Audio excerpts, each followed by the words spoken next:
Okay, YouTube, let's do another video today about my Mazda 3. In this case, we're going to take a look, let's block that light, at our sway bar links. This being our new guy, as you can tell. These are pre-greased to an extent. I would still recommend, once this is installed, that you do make sure they're full. You're going to have to insert with a 10mm wrench these new grease fittings. Of course, those come included. The part we're using is a Moog K80877, one for each side. Only one set comes in a box, so here's your new nut hardware. And something important to discuss now, get in the shade maybe, this being the original factory part, this is the portion that's going to connect to the sway bar, and this is the portion that is going to face vertically and connect to the control arm. If you'll notice, you have a washer built into this basically, and included with the new one is this flat washer here. So what you're going to do when you're installing this is make sure that you put this on so that it is under the control arm, and once that's inserted up through there, put that on top of the control arm.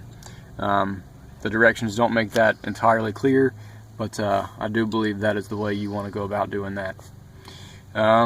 More important things here, before you go to break those free, on both sides I'd spray a little bit of rust remover, PB blaster, whatever you got laying around. If you don't have a nice long wrench you can use, a little mallet comes in handy a lot. These flathead screwdrivers, you can see here that I had to pry the old dust boot away in order to get a grip on this exposed metal, to break that free. I guess I should say for this side. We'll get into the removal of the top in a second. But to get these off, you're going to have to hold these still somehow. That's where our vice grips come in. Use your flathead to get this dust boot out of the way. Clamp nice and snug down on that. The originals use a 14mm. I used the standard wrench first and my mallet to break those loose. Once I had the wrench clamped down, I went to the gear wrench here, because having a ratchet like that is going to save you a lot of time. So nice to have that if you do. Alright, so you're going to clamp that 14mm to get the old off. The new, in order to hold this still, we've got an 18mm here. That's going to be what holds that lock nut, whatever we'd like to call this. The new nuts are a 15mm, so they switch that up a little bit on you. And again, in case you missed it, you're going to need a small 10mm wrench to put your new grease fittings in. Okay, I think that covers everything on the top end. I'm going to recommend that you have two small hydraulic jacks. Give you a look at what I did here. Use the one that I felt I could rely on to support the car. I just put it right in the center, raise the car up enough that the wheels are still on the ground, but the suspension has dropped to get some of that tension off, and it frees up the space you need to get access to this. Because once you put the car back down, that opening up there is going to disappear. Okay, so hopefully without the kids interrupting me anymore, just have to ignore them in the background. The neighbor's working on their car. We're going to use two jacks under here. To get the top broke loose, you're going to have to put pressure on that somehow. And this is really the only way I see that being accomplished, because there is nowhere to actually grab it. And because it's rounded, you can't put a wrench on it. So you're going to put your hydraulic jack underneath it there, put that tension on it, and you'll be able to spin the top nut free with a 14mm like we said earlier. But what you're going to want to do first is remove the lower bolt. If you remove the top first, you end up with well, too much sway, and you really can't break this one free. So take off your bottom first. Again, remember, we're going to put vice grips in between the sway bar, and we're going to move that rubber boot out of the way with a set of screwdrivers. Clamp it down nice and tight, and you'll break this free as long as you've given it some time to sit with PV Blaster. The bottom's off, take off the top, and let me get this out of the way and we'll start to pop in the new one. Alright, you can see here I've taken off top and bottom bolts, nuts should say, dropped my other lift back down, and in order to really help us get this free, we're going to begin to raise this wheel, which will naturally cause that top bolt to come loose and save us a whole lot of time. That was honestly much easier than the driver's side for some reason. Weird.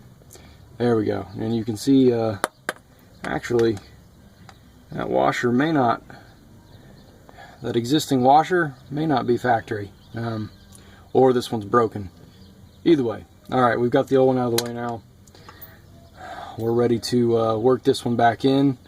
Again, got to have both hands to do this, and I'm starting to get greasy. But you've seen how easily that one dropped out. We're going to reinsert this into the sway bar link first and work that top portion back up in, which is going to be a little difficult because you can't quite see it. So crawl under here as far as you're comfortable doing, and once you have that line back up again, we're going to begin to slowly, very slowly and carefully drop this till we know that those threads are lined up. And if they're in just the right place, once you release some more of that tension, you'll notice those top threads begin to poke through the A-frame, control arm, whichever you want to call this thing. And I guess while we're at it, this will be very difficult if you don't have the right tools, but these factory setups, which I cannot focus on, I apologize, there is a hex head. But I realize most people, if you're watching this video, you probably have limited access to tools.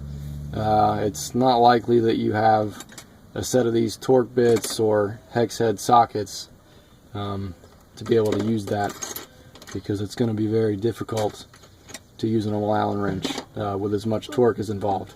So there you go. You know it's there, but I would skip it. Much easier with the jack underneath and pair of vice grips. Alright, so we're going to get started with hanging the new one.